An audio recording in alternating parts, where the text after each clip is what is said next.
നമസ്കാരം. തിയേറ്റർ റിലീസിന് ശേഷം ഇപ്പോൾ OTT-ൽ വന്നിരിക്കുന്ന ഒരു തമിഴ് ചിത്രത്തെക്കുറിച്ചാണ് ഇന്ന് നമ്മൾ സംസാരിക്കുന്നത്. നിലേഷ് കൃഷ്ണ സംവിധാനം ചെയ്ത അന്നപൂർണി നെറ്റ്ഫ്ലിക്സിലാണ് ചിത്രം സ്ട്രീം ചെയ്യുന്നത്. തെന്നിന്ത്യയിൽ ഏറ്റവും താരമൂല്യമുള്ള അഭിനേതാക്കളിൽ ഒരാളാണ് നയൻതാര. അതേസമയം പ്രധാന വേഷത്തിൽ ഈ അടുത്ത കാലത്ത് വന്ന ചിത്രങ്ങൾ മിക്കതും പൂർണ്ണമായും നിരാശപ്പെടുത്തിയതുമായിരുന്നു.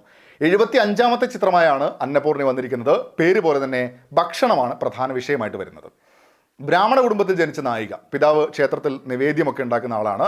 അന്നപൂർണിക്ക് ഷെഫ് ആവണമെന്നാണ് ആഗ്രഹമെങ്കിലും പിതാവ് സമ്മതിക്കുന്നില്ല. കാരണം ഷെഫ് ആവാൻ പഠിക്കാൻ പോകുമ്പോൾ മാംസമൊക്കെ രുചിച്ച് നോക്കേണ്ടി വരും എന്നത് തന്നെയാണ്. പക്ഷേ അന്നപൂർണി തൻ്റെ ആഗ്രഹത്തെ വിട്ടുകളയാൻ തയ്യാറാകുന്നില്ല. തുടർ സംഭവങ്ങളാണ് ചിത്രം പറയുന്നത്.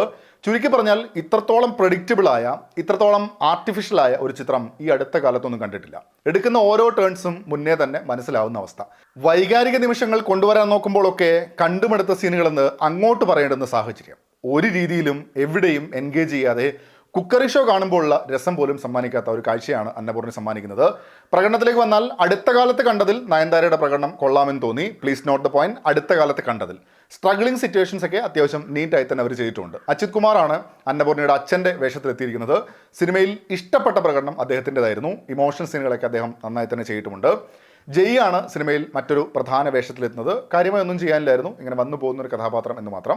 സത്യരാജിലെത്തുമ്പോഴും ഒരു ടെംപ്ലേറ്റഡ് റോൾ എന്നേ തോന്നിയുള്ളൂ. KS രവികുമാർ, മാല പാർവതി, റെഡിൻ കിങ്സ്ലി തുടങ്ങിയവരൊക്കെയാണ് ചിത്രത്തിൽ മറ്റ് പ്രധാന വേഷങ്ങൾ എത്തിയിരിക്കുന്നത്. കുക്കിംഗ്, ഭക്ഷണം സംബന്ധമായ ചിത്രം എന്ന് പറയുമ്പോൾ ഇതിനോട് താല്പര്യമുള്ള ആളാണെങ്കിൽ എന്തെങ്കിലും ഇൻട്രസ്റ്റിംഗ് ആയത് ഉണ്ടാകും എന്നൊരു പ്രതീക്ഷ സിനിമ കാണുന്നതിന് മുന്നേ ഉണ്ടായിരുന്നു. പക്ഷേ ഒരു കാര്യവും ഉണ്ടായില്ല. മലയാളത്തിലേക്ക് ഡബ് ചെയ്തപ്പോൾ നമ്മുടെ പഴയ ഉണ്ണിമധുരമൊക്കെ കയറി വന്നിട്ടുണ്ട് എന്ന് മാത്രം. നായിക നേരിടേണ്ടി വരുന്ന പ്രതിസന്ധികളുമൊക്കെ കാണുമ്പോൾ മിക്ക സ്പോർട്സ് സിനിമകളിലും കൊണ്ടുവരുന്ന പോലുള്ള ഒരു പരിപാടിയായിട്ട് തന്നെയാണ് തോന്നിയത്. അവസാനത്തെ ബിരിയാണി കാഴ്ചകളൊക്കെ ആയപ്പോൾ സ്പൂഫ് പരിപാടിയാണോ എന്നൊരു സംശയം ഉണ്ടായിരുന്നു. അവർ ചിലപ്പോൾ വളരെ സീരിയസ് ആയി തന്നെ കാണിച്ചതായിരിക്കും. പക്ഷേ കണ്ടപ്പോൾ അങ്ങനെയല്ല തോന്നിയത് എന്ന് മാത്രം. സീനുകൾ ഇമോഷണലി മറ്റൊരു ലെവലിൽ എത്തിക്കണം എന്ന ഉദ്ദേശത്തിൽ കൊണ്ടുവന്നതാകാം, പക്ഷേ തീർത്തും പാളിപ്പോയി എന്നാണ് തോന്നിയത്. എന്നെ സംബന്ധിച്ചിടത്തോളം പൂർണ്ണമായും നിരാശപ്പെടുത്തിയ ഒരു കാഴ്ച.